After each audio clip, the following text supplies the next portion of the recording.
Bonjour, bonjour et bienvenue dans cette nouvelle revue mensuelle de l'Amérique latine, une revue qui promet d'être très chargée. Vous voyez, on est un peu avancé dans le mois d'août. J'aurais dû faire ça un petit peu plus, un petit peu plus avant, mais l'actualité était très chargée. Puis bon, c'est le mois d'août, alors j'espère que vous profitez bien de la canicule.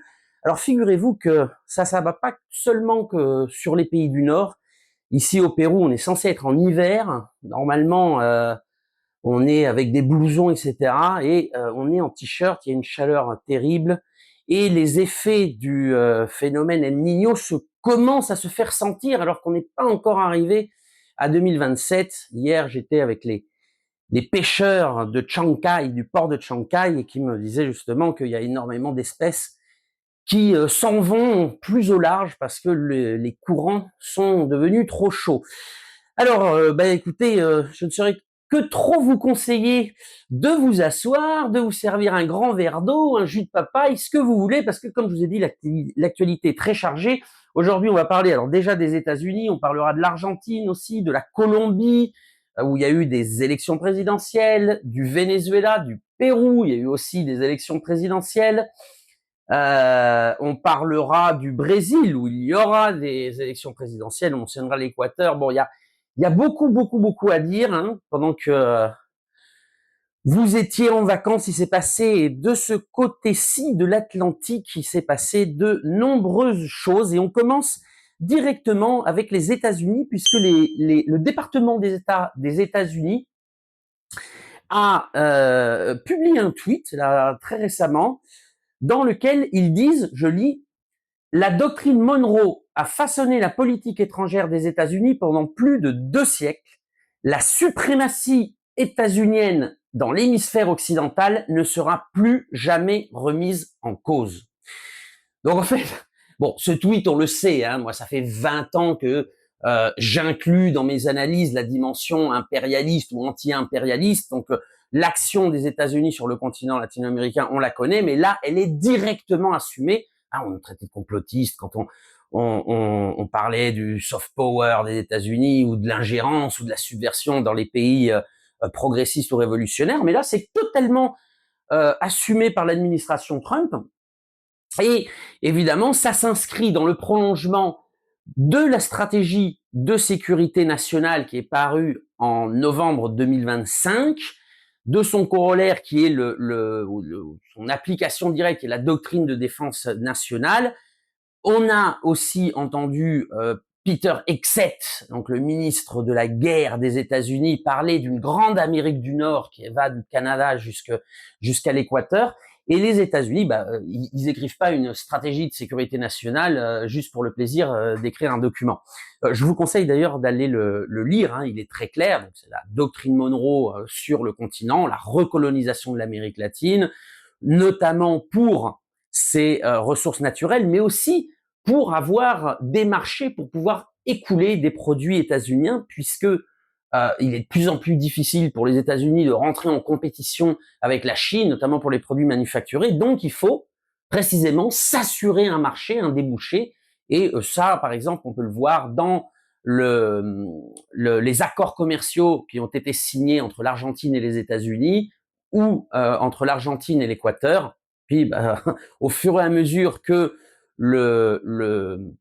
l'Amérique latine place à la tête des États des partisans de Trump, je pense qu'on va voir sur tout le continent des accords de telle sorte. Alors évidemment, du point de vue des États-Unis, c'est la façon qu'ils ont trouvé évidemment pour assurer la survie de leur nation, hein, alors au détriment évidemment des peuples latino-américains. Et donc là, on va encore plus loin, et notamment alors avec la proposition de Trump du bouclier des Amériques, qui est donc une alliance militaire sur le continent, euh, alors censée lutter contre le narcoterrorisme, contre les gangs, les cartels, mais qui en réalité aligne tous les pays qui en font partie derrière Washington dans ses objectifs de sécurité régionale. Donc c'est une forme aussi d'assujettissement militaire, et on va voir comment ça s'applique. Alors plusieurs pays d'ailleurs, au vu des élections, en parler, mais notamment la Colombie, le Pérou, ont rejoint le bouclier des Amériques. Et le Southcom, donc qui est l'armée des États-Unis, le commando sud, qui est l'armée des États-Unis, l'armée impériale pour l'Amérique latine, n'est pas en reste. On va d'ailleurs écouter le général Donovan qui est à la tête de cette unité. I'm here today to say farewell to Joint Task Force 84-2, otherwise known as Joint Task Force Southern Spear. This organization has executed all operations with precision, professionalism, and lethality. We're going to stand up Joint Task Force Western Hemisphere. This will be the action arm of the Southern Command and of the nation. We are now changing the game. En fait, ce que dit le général Donovan, en fait, il dit que les États-Unis se préparent à, dans le cadre aussi du bouclier des Amériques, se préparent à pouvoir intervenir militairement au sol sur tout le continent latino-américain. Alors, il y a eu un précédent à ça, par exemple. On repense à l'assassinat ciblé du leader du Tren de Aragua au Venezuela, qui avec une opération conjointe entre les États-Unis et le Venezuela, avait bombardé sa cache dans le sud du pays. Bon, ce type d'intervention risque de se généraliser. Et alors, je voudrais mettre en lien une autre conférence qui a eu lieu aux États-Unis, organisée par le ministre des Affaires étrangères, le secrétaire d'État Marco Rubio, qui était une conférence sur le terrorisme. Alors c'est intéressant puisque 66 pays y ont participé, toute l'Amérique latine y a participé, à l'exception notable du Mexique, du Brésil, de Cuba, de la Colombie, du Nicaragua et du Venezuela. Et dans son intervention, Marco Rubio insiste sur la doctrine antiterroriste des États-Unis. Alors il rappelle que jusqu'ici, la doctrine antiterroriste était surtout ciblée contre le terrorisme islamique, mais qu'il y avait un endroit, une partie qui avait échappé à cette doctrine. On écoute Marco Rubio. For far too long, however, our counterterrorism doctrine has had a blind spot when it comes to extremist violence from the political left. Even today, the very idea that far-left terrorism could be a serious threat is treated as a right-wing fever dream, or worse, as a dangerous fascist conspiracy. It's treated this way by many in the press, by many in academia and our universities, and by many of our legacy institutions.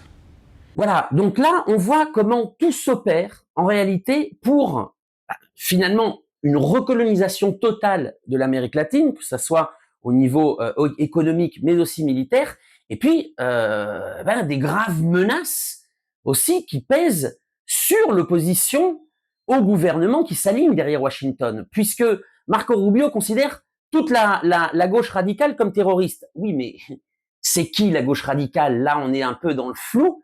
Et finalement, la gauche radicale, ça peut être n'importe quel opposant à la doctrine, la stratégie de sécurité nationale des États-Unis.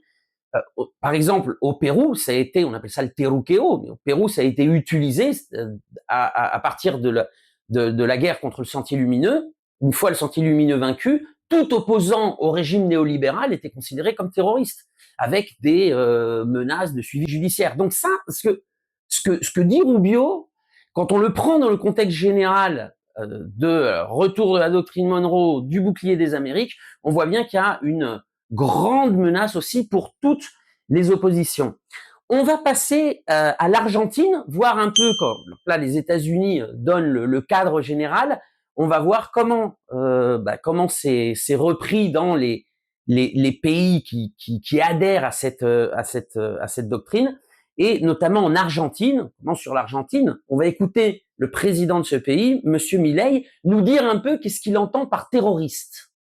De que la estrategia de Gramsci, digamos, de tomar la educación, de tomar los medios de comunicación, ¿sí? De tomar la cultura, ¿sí? De tomar el Estado, no, pasó a una etapa 2.0. Y es que se le meten como estudiantes, se le meten como profesores, se le meten como investigadores. Entonces usted tiene terroristas disfrazados de estudiantes, terroristas disfrazados de periodistas, terroristas disfrazados de profesores, terroristas disfrazados de investigadores. Usted dice que viene de Rusia, es una conspiración No, internacional. no, acá no hay conspiración. Yo le estoy describiendo qué es lo que pasa. Alors là, ça devient compliqué parce que des étudiants terroristes, des chercheurs terroristes, des professeurs terroristes, des journalistes terroristes. Je l'ai un peu pris pour moi, hein, celui-là. Effectivement, là, on voit que finalement, toute forme d'opposition peut être considérée comme terrorisme. Et si c'est considéré comme terrorisme, ça rentre dans les objectifs de sécurité régionale tracés par les États-Unis. Une grande menace de plus s'abat sur le continent latino-américain. Ça, c'était Monsieur Milei dans les discours, et dans les faits, il y a eu une coopération, donc un système de coopération entre le FBI et la police argentine. Et donc, comme on peut voir là à l'écran, dans le communiqué du FBI, ils disent « Défendre la patrie exige une force qui dépasse nos frontières », donc les frontières des États-Unis. En Argentine, le co-directeur adjoint du FBI, Andrew Bailey, a rencontré l'ambassadeur des États-Unis, Peter Lamelas, ainsi que de hauts responsables du Centre national antiterroriste argentin pour mener la lutte contre les réseaux terroristes et criminels à l'étranger et neutraliser les menaces avant qu'elles n'atteignent le peuple des États-Unis. Voilà. Donc, voilà ce qui est en train de se mettre en place. On avait parlé dans la dernière revue du mois aussi en Argentine avec l'installation de Peter Thiel et du poulpe Palantir et notamment de son big data de vigilance globale. Donc on est exactement dans l'approfondissement de cette théorie et notamment évidemment qui fait peser une grande menace sur l'opposition. Alors des accords avec le FBI, mais aussi avec la police israélienne. Nous avons lancé le cours d'initiation à l'hébreu pour la police argentine, un outil qui nous permettra de renforcer la communication avec les passagers israéliens, de continuer à améliorer notre réactivité dans les domaines de la sécurité, du contrôle, de l'assistance. La cérémonie d'inauguration s'est déroulée en présence du directeur national de la police de sécurité aéroportuaire, de la vice-rectrice de l'ISA, de la vice-rectrice de l'ISA, du directeur de la sécurité institutionnelle et du secrétaire à la coordination à la formation policière. Était également présent à nos côtés le président de l'organisation sioniste argentine ainsi que le secrétaire adjoint de la DAIA. La DAIA, c'est le CRIF argentin. Et vous allez voir que je précise ça parce que Israël qui est en train avec évidemment cette nouvelle ultra-droite latino-américaine est en train de pénétrer le continent latino-américain. Israël s'appuie en permanence sur les organisations du type du CRIF. On le verra. Alors en Argentine, on le voit. On le verra aussi au Venezuela et dans d'autres pays.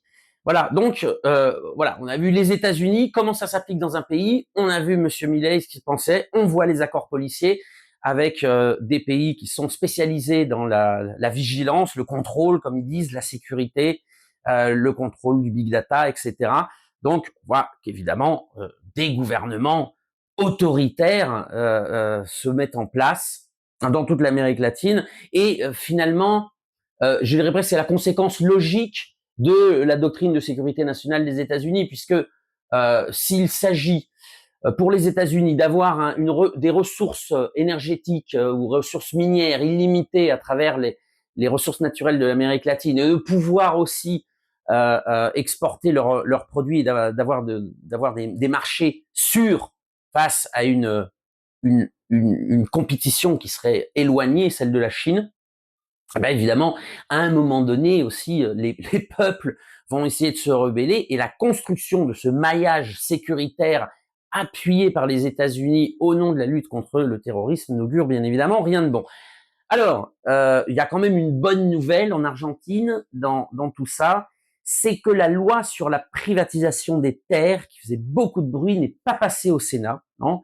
Alors cette loi, donc pas toute la loi, mais il y avait des articles de loi qui notamment permettaient de vendre des terres sans aucune restriction à des acheteurs étrangers. Donc visiblement de brader absolument tout le territoire national et modifier le temps de friche lorsqu'il y avait eu un incendie. Alors on sait que l'Argentine est en proie de manière constante à des incendies, dans le sud notamment, et le temps de friche est entre 30 et 60 ans. On ne peut pas construire quelque chose, s'approprier les terres entre 30 et 60 ans après un incendie. Évidemment, M. Milei voulait considérablement le baisser pour essayer de relancer l'immobilier, voire la vente de terrain. Comme voilà. Alors ça, c'est pas passé, mais attention, ce n'est que partie remise parce que bien évidemment, le président de l'Argentine ne s'arrêtera pas sur cette défaite temporaire. On passe en Colombie.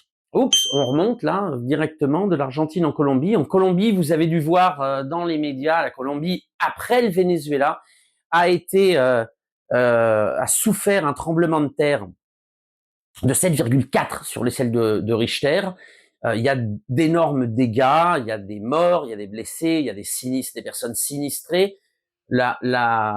L'épicentre était dans le département du Chocó, mais assez proche de la ville de Pereira, sur le centre ouest du pays. Mais les dégâts, le séisme s'est senti jusqu'à Bogota, et il y a eu des dégâts à Cali, donc plus au sud. Il y a eu des dégâts à Medellín, il y a eu des dégâts évidemment dans tout le centre-ouest du pays. Alors évidemment, solidarité totale avec le peuple colombien qui traverse une tragédie, un désastre naturel.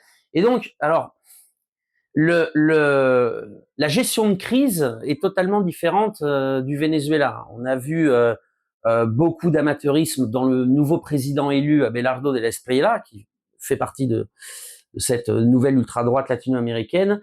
Et donc, il a décidé que les groupes de secouristes ne viendraient que des USA, de l'Équateur, du Salvador et d'Israël. Et personne ne trouve rien à dire à ça. Alors je dis ça pourquoi ? Parce qu'on compare aussi un peu l'agenda médiatique, n'est-ce pas ? Parce que le Venezuela avait été énormément critiqué, à tort d'ailleurs, puisque de dire il n'accepte pas, il renvoie des secouristes alors que les gens meurent, etc., etc. Alors vous savez qu'il y a même une équipe israélienne qui est venue au Venezuela, des équipes du monde entier en fait. Alors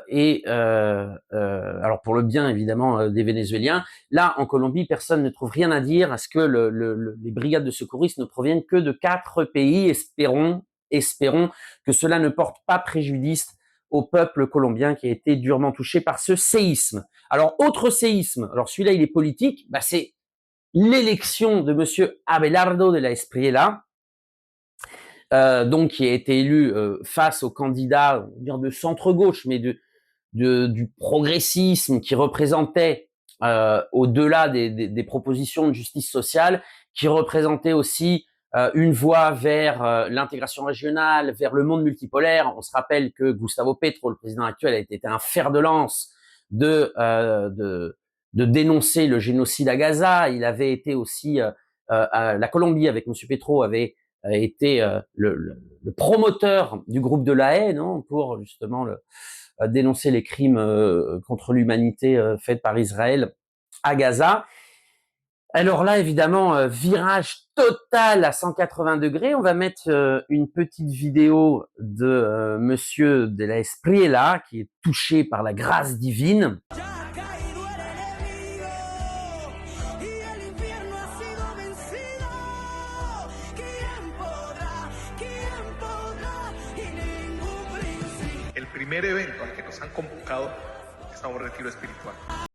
Alors je mets cette vidéo pourquoi ? Elle pourrait sembler anecdotique, Monsieur de la Espriella peut très bien croire en Dieu, ça je dirais c'est son problème, sauf que justement ça ne devrait être que son problème en réalité, et on voit dans ces gouvernements, et le gouvernement de Monsieur Espriella s'inscrit dans la lignée de ces gouvernements des nouvelles droites latino-américaines, libertario-sécuritaires, libertariennes au niveau économique et ultra sécuritaire et autoritaire au niveau social, ancré dans la bataille culturelle. Les mots sont deux d'ailleurs, avec évidemment toutes les avancées et les conquêtes sociétales évidemment qui sont reniées, et puis le modèle Bukele, donc de sécurisation à outrance de la société alors dans le cas de Bukele salvadorienne, mais dans le cas de d'autres pays, de ces pays, et évidemment détruire l'État, hein, détruire complètement l'État. Je rappelle par exemple, M. Milei qui est un des fers de lance aussi de ce modèle-là, disait nous sommes nous contre la justice sociale.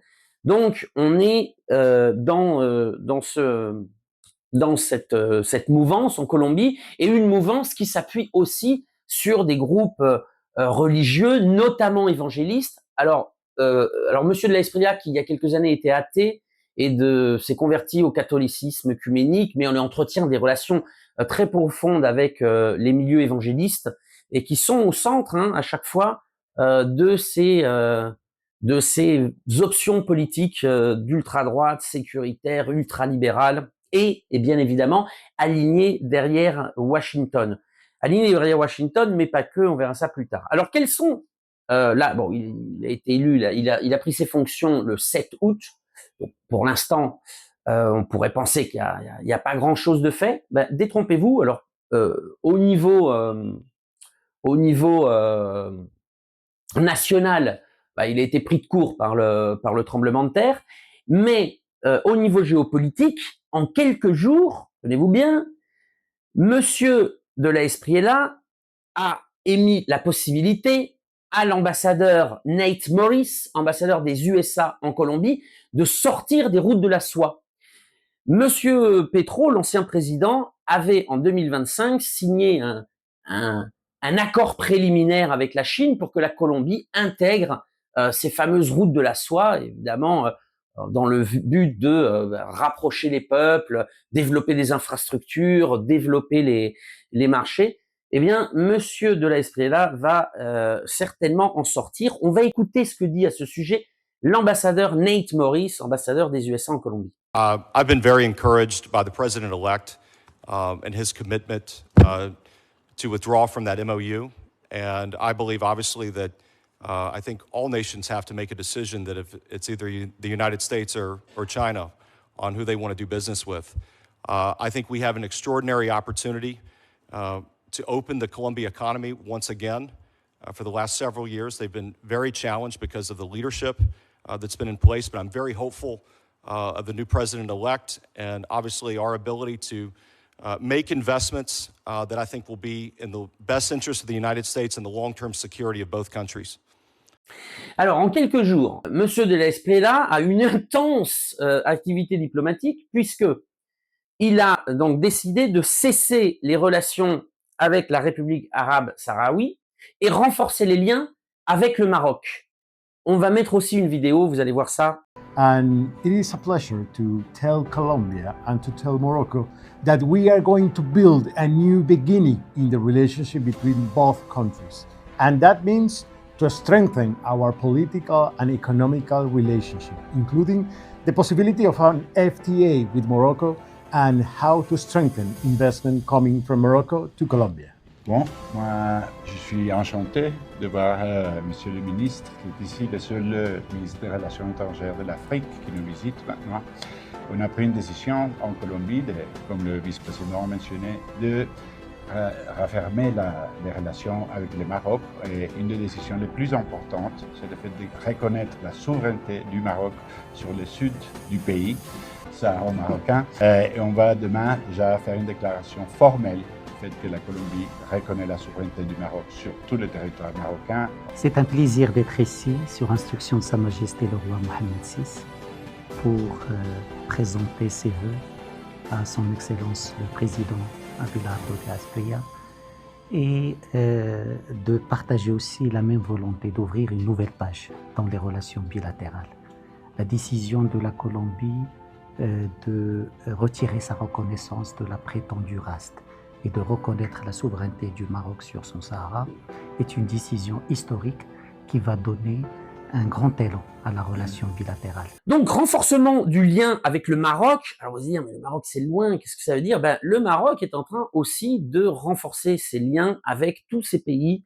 Notamment, on le voit, par exemple, une fois au Pérou, une fois Monsieur Castillo renversait dont le gouvernement entretenait des liens, avait reconnu la République arabe sahraoui, les gouvernements fantoches imposés au peuple ont évidemment inversé la vapeur, repris des liens avec le Maroc, et le Maroc serait appelé effectivement à renforcer ses liens avec tous ces gouvernements d'ultra-droite en Amérique latine. Et évidemment, il n'y a pas qu'avec le Maroc, avec Israël aussi. On va voir d'ailleurs une petite vidéo de comment est la relation entre la Colombie de M. Espriella et Israël. Nunca dudaré en defender al pueblo judío que es nuestro pueblo hermano, el pueblo de Dios.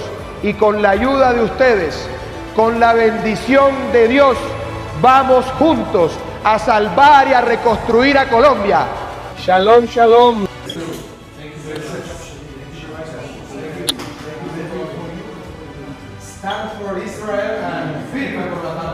Alors, le président colombien Abelardo del Espriella a promis à Israël le transfert de l'ambassade de Colombie à Jérusalem, la reprise des exportations du charbon colombien vers Israël, très important pour Israël, l'exportation de charbon, et le gouvernement de Gustavo Petro l'avait suspendu. Et le retrait de la Colombie de l'affaire opposant l'Afrique du Sud à Israël devant la Cour internationale de justice, le retrait de la Colombie du groupe de La Haye, et alors que le tremblement de terre avait eu lieu, alors que les Colombiens commençaient à compter leurs morts, le ministère des Affaires étrangères a émis un communiqué qui reconnaît la souveraineté d'Israël sur le Golan. Voilà. Donc tout ça, c'est en quelques jours. Ça a été un impact, choc. Toutes ces mesures ont été prises, les mesures géopolitiques ont été prises, diplomatiques, pardon, ont été prises en quelques jours. Alors sans transition, plus qu'on parle d'Israël, avec une nouvelle qui a fait grand bruit, et on passe pour le coup au Venezuela avec un communiqué de du ministère des Affaires étrangères du Venezuela, et notamment avec la volonté de rouvrir des consulats vénézuéliens et israéliens à Caracas. Je rappelle, les relations diplomatiques avaient été totalement interrompues en 2009 par le président Hugo Chavez. Et première fois, on revoit une mission israélienne au Venezuela durant le tremblement de terre. Donc, cette volonté de rouvrir des consulats, il fait suite. Alors, je rappelle que ouvrir des consulats, c'est pas forcément rétablir des relations diplomatiques. Ça peut être aussi un premier pas. Je vais vous lire le communiqué du Venezuela. Le gouvernement de la République bolivarienne du Venezuela et de l'État d'Israël annonce que, à la suite de la visite de la délégation humanitaire israélienne au Venezuela à l'occasion du double séisme survenu le 24 juin dernier et dans le prolongement des discussions menées entre les hautes autorités des deux parties, les deux pays ont convenu de permettre la poursuite de la coopération technique bilatérale issue des efforts d'urgence et de reconstruction engagés après ce double séisme. De même, les deux pays conviennent de mettre en place un mécanisme de coordination permettant la prestation de services consulaires à leurs ressortissants respectifs résidant dans l'autre pays selon les besoins. Les deux gouvernements reconnaissent l'importance du lien entre l'État d'Israël et la communauté juive résidant au Venezuela, qui constitue un pont historique d'amitié entre les deux pays. Bon. Alors, si vous me demandez mon avis personnel, moi je trouve qu'il n'y a pas grand-chose qui aille dans ce communiqué. Effectivement, la coopération avec Israël fait question, notamment en raison du génocide à Gaza. La prestation de services consulaires, il n'y a pas énormément d'Israéliens au Venezuela, comme vous pouvez vous l'imaginer. Hein, il y a ça, 15 ans plus que ça, 17 ans d'interruption diplomatique et aussi de suspicion, parce que Israël était aussi présent pour pressionner le gouvernement de Chavez et de Nicolás Maduro. Et puis aussi cette dernière phrase qui prête à beaucoup de questions, c'est-à-dire la volonté de lier la communauté juive vénézuélienne à l'État d'Israël et au gouvernement de Netanyahou. Et en fait, c'est de la même façon que les négociations entre l'État d'Israël ou les institutions israéliennes et les institutions argentines sont, on va dire, aussi patronnées, poussées par l'équivalent du CRIF argentin, et ben là, c'est aussi la même chose, puisqu'il y a avant ce communiqué, en fait, c'est aussi l'équivalent du CRIF vénézuélien qui avait, on va dire, entamé des discussions avec le ministère des Affaires étrangères pour arriver à ce communiqué. Bah, pour tous ceux qui considèrent le génocide de Gaza comme un acte de barbarie, évidemment, ça interpelle, n'est-ce pas? Alors vous allez me dire, Argentine, Colombie, Venezuela, là, Romain, on n'a plus l'impression d'écouter les deux rives, on a l'impression d'être sur J24. Oui, mais vous êtes bien sur les deux rives, mais pourquoi je vous parle autant d'Israël? Je ne fais pas une fixation sur Israël, c'est juste que, profitant de la montée au pouvoir de tous ces groupes d'ultra-droite latino-américains, eh bien, Israël a entretenu de manière assez efficace d'ailleurs, a fait un travail de lobbying assez efficace, minutieux depuis des années, pour pénétrer ces groupes, créer des liens, notamment aussi avec les milieux évangélistes, qui sont très proches de ces groupes de pouvoir d'ultra-droite. Et je vous invite pour les relations entre Israël et l'Amérique latine, je vous invite à revoir sur notre chaîne YouTube la 5e conférence annuelle des deux rives qui était dédiée au thème Israël et l'Amérique latine, avec la participation de Maurice Lemoine, de la journaliste Myriam Laribi et de moi-même. Donc là, vous avez ça dure 1h30, 2 heures, on fait le tour de la question, mais il n'empêche que le travail de lobbying est de très longue date. J'avais écrit un article il y a maintenant plus de 10 ans sur une association qui s'appelle les Amis d'Israël en Amérique latine, qui auparavant s'appelait les Amis chrétiens d'Israël en Amérique latine, donc qui avait dans un premier temps, c'était les milieux évangélistes qui étaient qui faisaient le lien, on va dire, et puis dans un deuxième temps, en réalité, c'était déjà toute l'ultra-droite, qui n'était pas au pouvoir à l'époque, toute l'ultra-droite latino, qui entretenait des relations avec Israël, qui avait signé des accords de cette organisation pour transférer, alors à l'époque, c'était faire pression sur les gouvernements pour transférer leurs ambassades, l'ambassade de leur pays à Jérusalem, et finalement, ces relations se sont consolidées au fil du temps, notamment à travers différents lobbies israéliens en Amérique latine, mais aussi dans ces grandes messes de l'ultra-droite. Je pense à la CEPAC, je pense au groupe de Madrid, etc., etc. Voilà. Et alors pourquoi Israël profite de ces contacts pour on va dire revenir prendre pied en Amérique latine pour plusieurs raisons. D'une part, il y a des raisons économiques, puisque on s'imagine que tout le business sécuritaire, de contrôle, de vigilance de masse, etc., où Israël excelle, les gouvernements qui en auront besoin vont certainement faire appel à leurs services. Je pense aussi à l'industrie de l'armement israélienne. Et puis, je rappelle aussi que l'Amérique latine compte des communautés assez importantes, notamment syriennes, libanaises et palestiniennes, et c'est aussi pour essayer de court-circuiter un peu ces communautés qui, évidemment, ne sont pas de farouches partisans du sionisme. Le Venezuela donc a émis ce communiqué. La Commission nationale des télécommunications du Venezuela a signé des accords avec SpaceX, donc avec Elon Musk. Alors là, c'est pareil, je pense qu'il y a une réflexion aussi à avoir. Donc le gouvernement vénézuélien va y revenir, évidemment. Je rappelle, je vous renvoie d'entrée de jeu à nos 2 ou 3 anciennes vidéos du mois dans lesquelles on traite du sujet.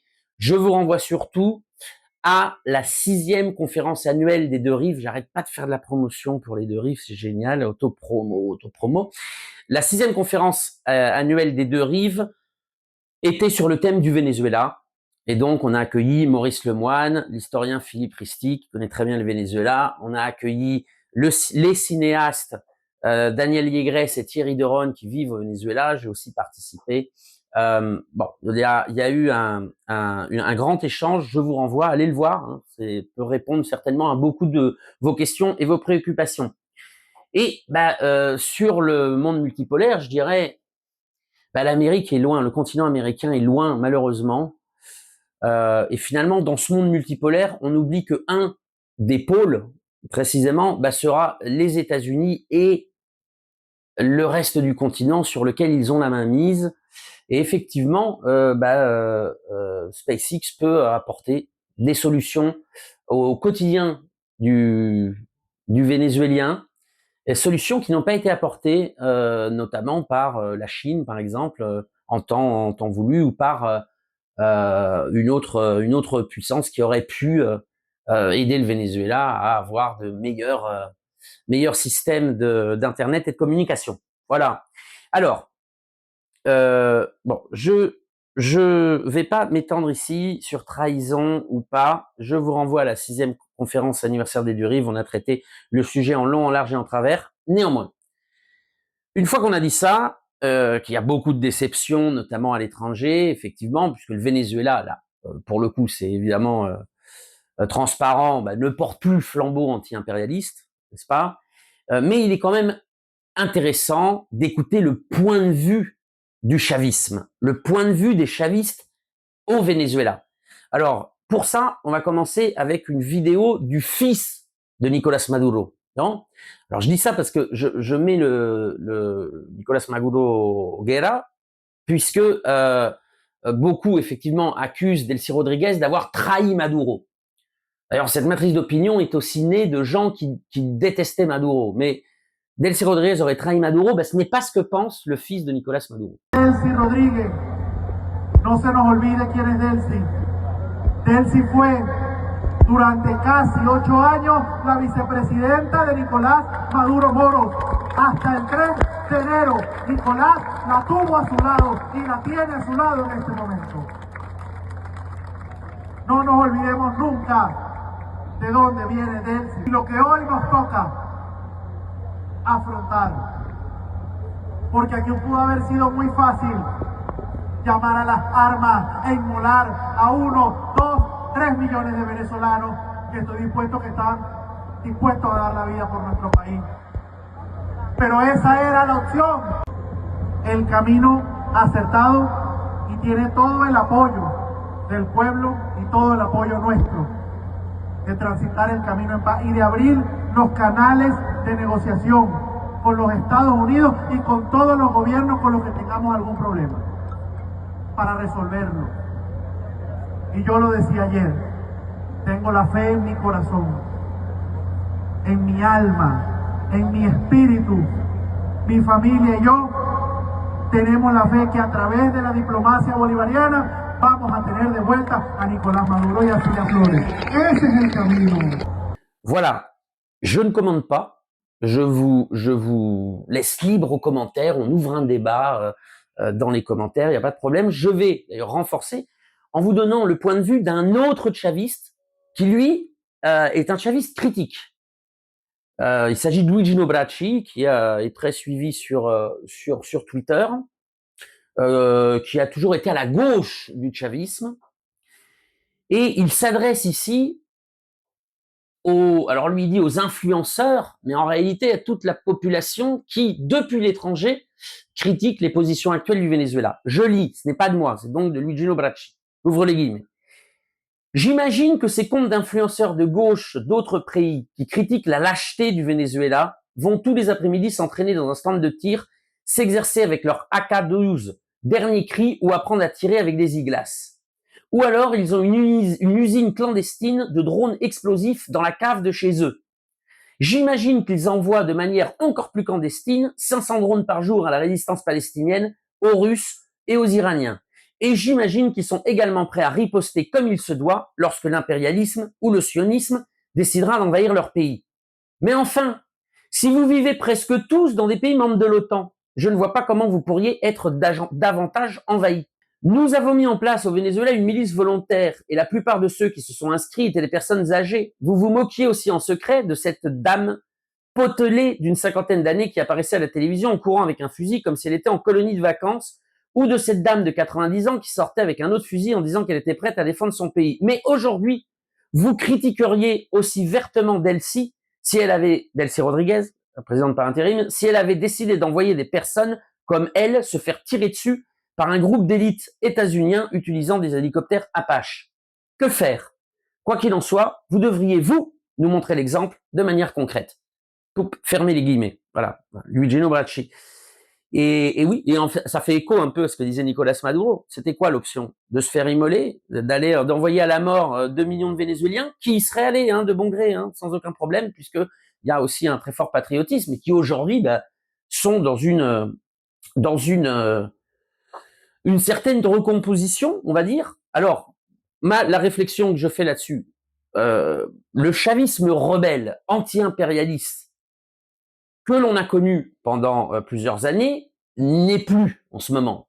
Pourquoi? Parce qu'il a subi un acte de guerre, il est quasiment sur certaines parties sous tutelle, il préserve des poches de souveraineté, et ils ont pour l'instant, dans cette situation concrète, d'autres priorités qui sont la continuité de l'État et des institutions, la paix civile et l'unité du chavisme. Alors, c'est pas la première fois dans l'histoire qu'un pays anti-impérialiste recule. Je crois que j'ai déjà mentionné le cas du sandinisme.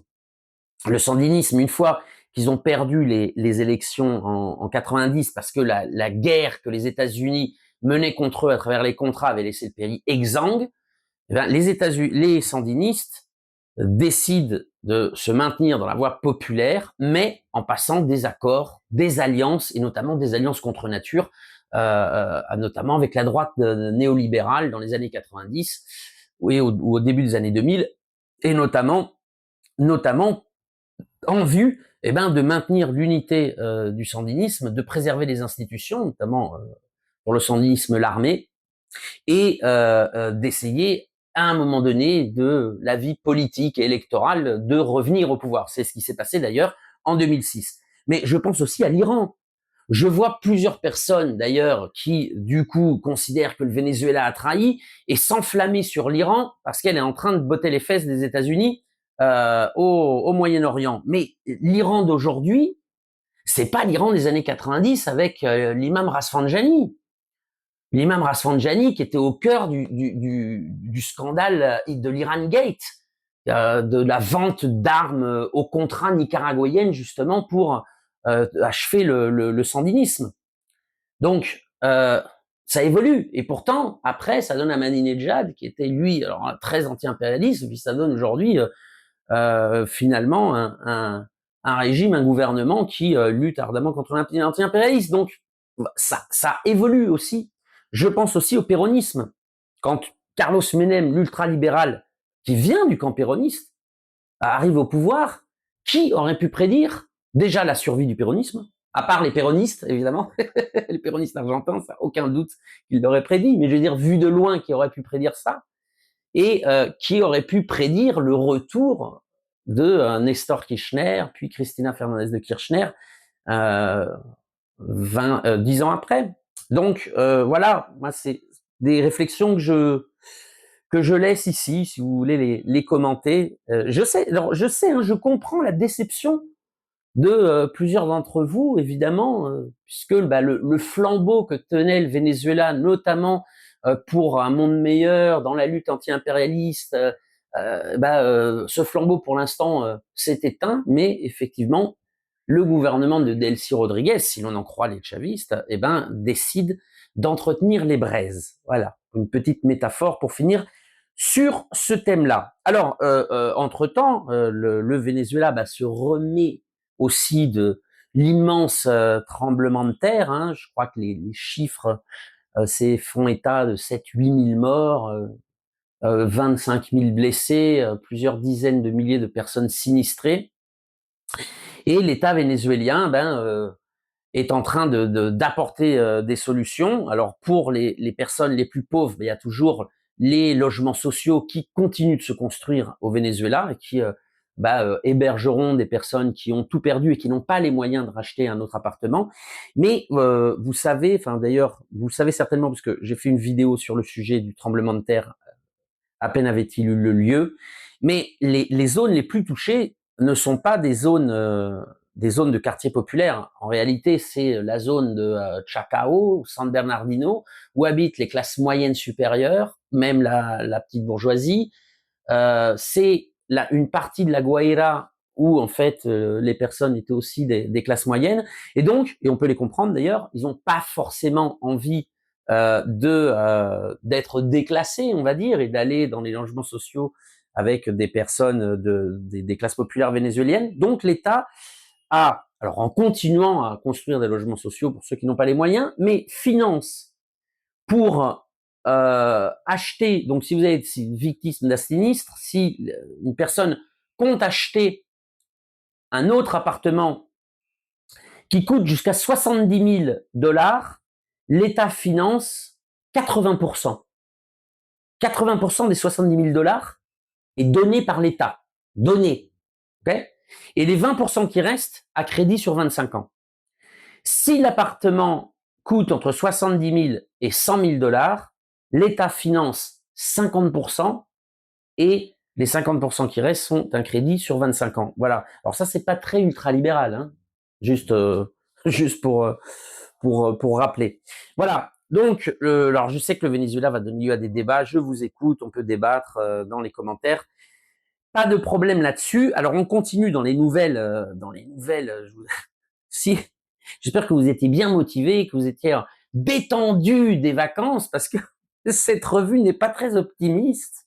Et on continue dans la même lignée. On va en Équateur avec le tribunal constitutionnel qui confirme une action de justice de suspension du parti de Rafael Correa pour 9 mois.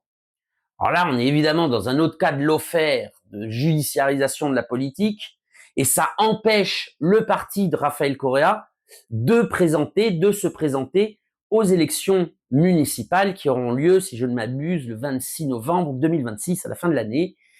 Voilà. Alors, Rafael Correa a déjà dit qu'ils essaieront de postuler dans d'autres partis, n'est-ce pas? Mais évidemment, c'est pas la même chose, hein.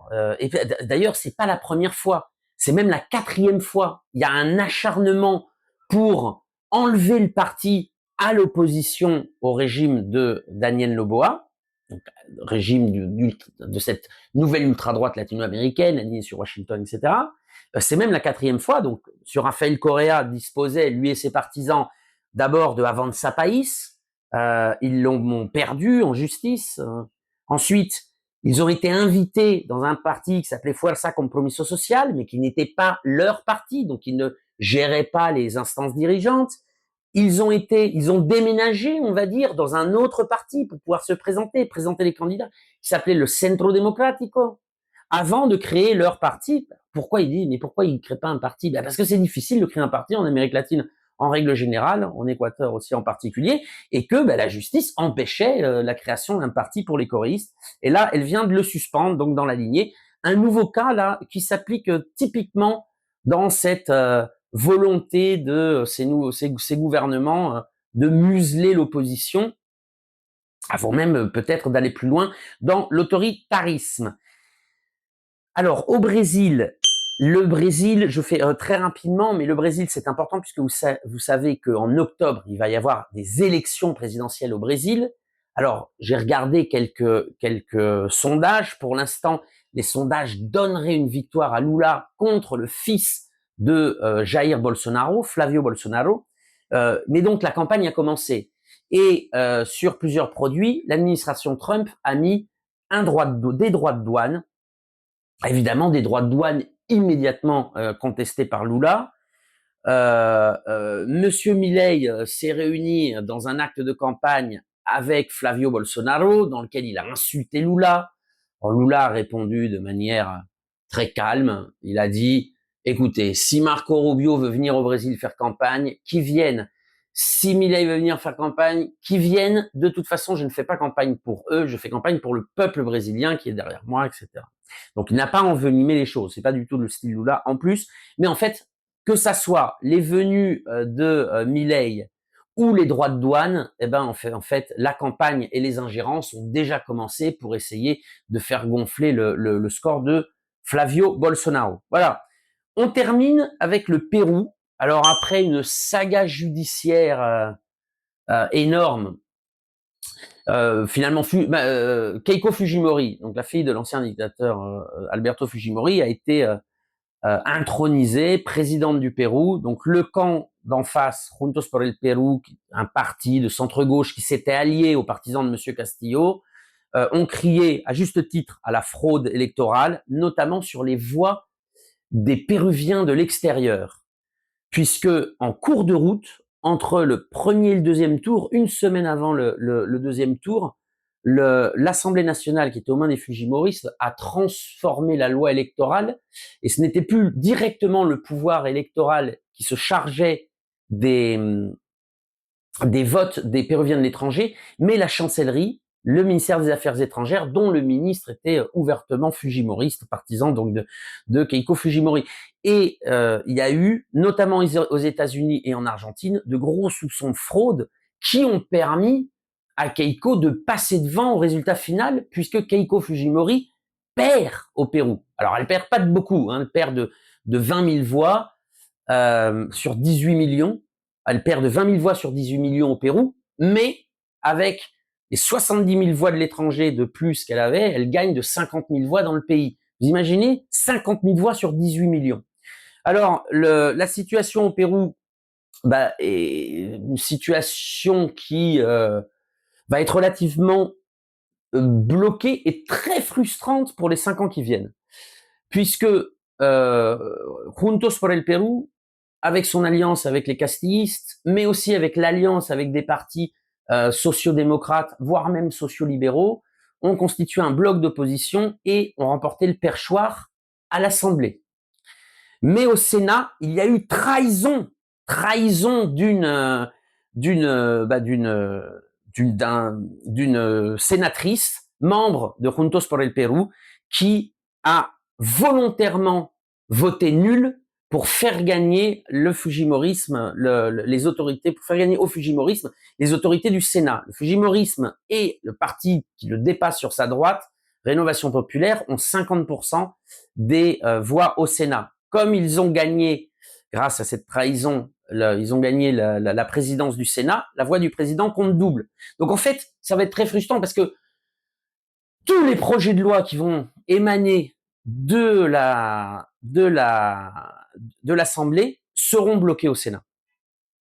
Ne trouveront pas de débouché au Sénat. Alors vous allez me dire, oui, mais normalement ça revient, ça fait essuie-glace. Eh ben pas au Pérou, parce que la bicaméralité a été décidée par l'ancien Congrès aux mains aussi des Fujimoristes, qui dispose aussi du tribunal constitutionnel, du défenseur des droits, du procureur général de la nation. En fait, tous les pouvoirs ont été cooptés. Et l'ancienne Assemblée avait bien préparé le terrain, et notamment pour faire du Sénat une Assemblée toute puissante. Alors, je pense qu'ils pensaient le contrôler un petit peu plus que d'une voix. Néanmoins, ça va être assez frustrant. Alors, il y a quand même des espaces au sein du Congrès, hein, notamment le castisme, on va dire, va diriger les commissions de énergie et mines, de la justice, la toute puissante commission de constitution, c'est pas rien. Et la dernière m'échappe, je me rappelle plus.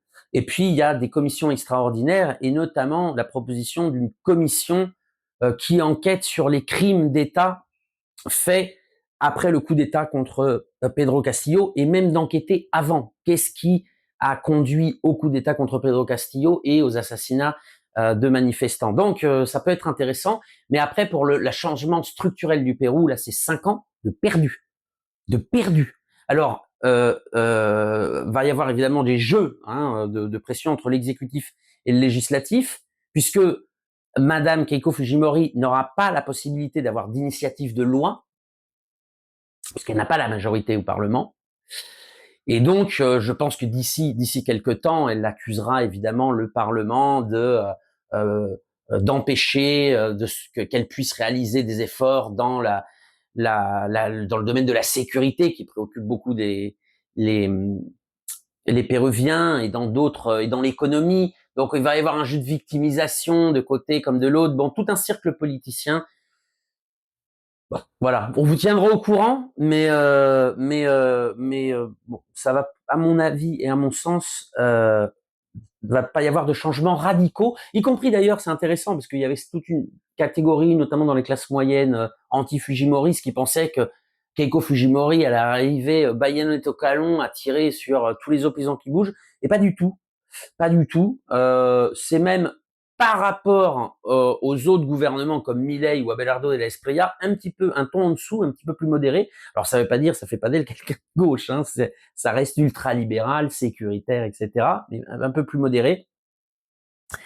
Et d'ailleurs, elle a à peine pris les commandes de l'État péruvien qu'il y a eu des protestations, des manifestations dans la région d'Ucayali, qui pourtant avait voté massivement pour elle, des protestations contre l'augmentation du prix de l'essence. Donc là, c'est le grand bain pour Keiko Fujimori. On va voir un peu comment interagissent les pouvoirs, les différents pouvoirs péruviens. Est-ce que le pouvoir législatif arrivera à sortir quelque chose aussi pour résoudre les problèmes des Péruviens? Est-ce que Madame Keiko Fujimori a des marges de manœuvre? On verra tout ça dans les mois qui viennent. Juste un mot, évidemment, puisque au niveau diplomatique, donc le ministre des Affaires étrangères de Keiko Fujimori, tenez-vous bien, est un ancien employé de l'ambassade des États-Unis à Lima. Je répète, le ministre des Affaires étrangères du Pérou a été pendant 15 ans le directeur de communication de l'ambassade des États-Unis à Lima. Donc c'est aussi, ça rentre un peu tout ça dans la volonté des États-Unis aussi d'humilier un peu. Hein. Je pense que le nom a été soufflé aussi par l'ambassadeur à Keiko. Et évidemment, bien évidemment, alors le chancelier qui d'ailleurs, le ministre des Affaires étrangères, pardon, qui d'ailleurs s'était présenté à la présidence, il avait fait 3%, mais sur un discours radicalement anti-chinois. Alors, il a parlé, d'ailleurs, on va l'écouter. La Cancillería peruana reforzará su papel articulador para fortalecer la cooperación con los países vecinos y con nuestros principales socios, aliados y amigos para combatir la criminalidad. Continuaremos los avances alcanzados con el compromiso regional de Santiago y, como ha señalado nuestra presidenta, nuestra incorporación al escudo de las Américas. La reactivación de mecanismos de seguridad con nuestros vecinos constituye una base que debe ser profundizada y traducida en resultados concretos para la población.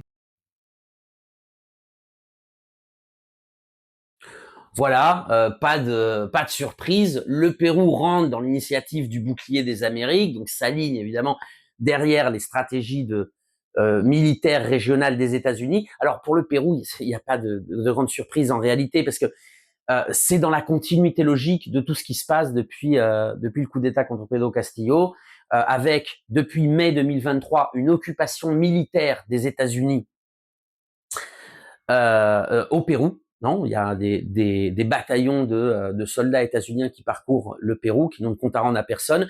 Ça avait été voté chaque année, non, l'extension pour 1 an de cette occupation militaire. On verra d'ailleurs en décembre ce que va voter le Sénat sur cette question-là. Et puis d'ailleurs, si d'ailleurs cela passera devant le Sénat, parce que l'exécutif peut bien dire, au nom du bouclier des Amériques, on accueille des représentants des soldats des États-Unis. Alors évidemment, des achats d'armes à Israël et aux États-Unis, notamment le remplacement dans la force aérienne, les avions et les hélicoptères qui normalement étaient russes et qui ont changé, qui sont maintenant états-uniens. Il y a eu un gros scandale d'achat d'F-16 au Pérou qui avait été fait de manière très très peu transparente, avec beaucoup de suspicions de corruption. Mme Fujimori évidemment n'a pas bloqué ni vérifié ce que ce contrat disait. Donc remplacement de la flotte aérienne. la base navale d'El Callao, la base navale militaire du Callao qui va être construite par les États-Unis, et la nomination du Pérou comme partenaire global de l'OTAN. Donc bon, quand on a ça déjà depuis quelques années, l'adhésion au bouclier des Amériques n'en est que le dernier chapitre. Voilà. Alors j'espère que vous êtes encore avec moi, que vous n'êtes pas pendu ou tiré une balle dans la tête, parce que parce que les nouvelles depuis l'Amérique latine sont pas très très bonnes. Hein. On voit que là, c'est pour ça que j'ai commencé d'ailleurs en parlant des États-Unis. Effectivement, pour tous ceux qui avaient suivi la première décennie du 21e siècle, où on parlait d'autonomie, d'intégration régionale, de monde multipolaire, de justice sociale, bon, vous avez compris, là, c'est plus le cas pour l'instant, ce n'est plus le cas dans toute l'Amérique du Sud, alors avec des rares exceptions près. Voilà. Je vous remercie, n'hésitez pas à partager cette vidéo, à faire vos commentaires. Si vous voulez nous aider, nous soutenir, c'est important. On prévoit des reportages en dehors du Pérou, des reportages intéressants, donc on compte sur vous aussi. Vous allez sur le site lesderives.info, vous cliquez sur Soutenez-nous, vous nous faites un don à la mesure de vos moyens. Voilà, je compte sur vous et au mois prochain.